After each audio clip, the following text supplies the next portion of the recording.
গ্রামে গ্রামে ঘুরে খুঁজে খুঁজে অনাহারে দিন কাটানো সেই সমস্ত পরিবারগুলোর হাতে কয়েক মাসের খাবার তুলে দিচ্ছেন খুশির আলো ফাউন্ডেশন। গরিব দুস্থ অসহায় মানুষের মুখে হাসি ফোটাতে মানুষের দ্বারে দ্বারে পৌঁছে গিয়ে নিত্যদিনের প্রয়োজনীয় খাদ্যদ্রব্য তুলে দিচ্ছে খুশির আলো ফাউন্ডেশনের কর্ণধার বিশিষ্ট সমাজসেবী শেখ সারাবাত আলী।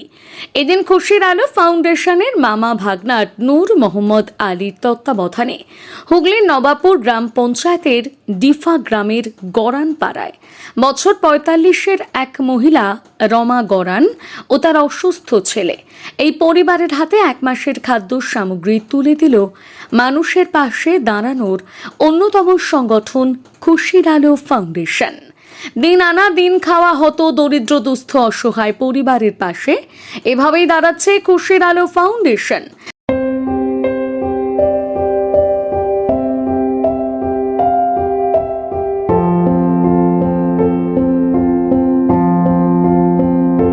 ভালো আছেন? হ্যাঁ। আপনার ফ্যামিলিতে কে কে থাকে এখন?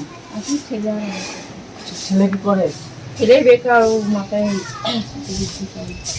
সংসার কিভাবে করে? ওই ওরকম করেই চলে, ভাইরা সাহায্য করে কিছু। সাগর ভাইয়ের এই যে ফাউন্ডেশন খুশি আলো, তারপরে আশীর্বাদ একটা ফাউন্ডেশন আছে খুশি আলো ফাউন্ডেশন, যার প্রতিষ্ঠাতা আমাদের শেখ সারাবত ভাই। ইনারই আজকে আমরা যতটুকু পেরেছি ভাই ইনার মানে আন্ডারই সব কিছুই দেওয়া হচ্ছে। আশীর্বাদ করছি, ভালো থাকো তোমরা। 26 কেজি একটা চালিয়ে নিয়েছি।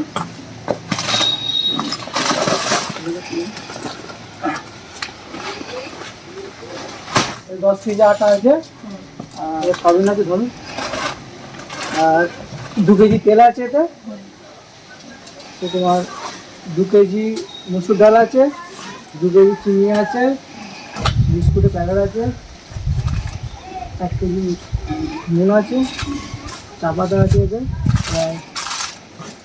মোটামুটি মশলা আছে, মোটামুটি 1 মাস চলে যাবে তো? হ্যাঁ চলে যাবে। আপনি খুশি তো? হ্যাঁ খুশি হবো না কেন? তোমরা ভালো থাকো, আমিও আশীর্বাদ করছি।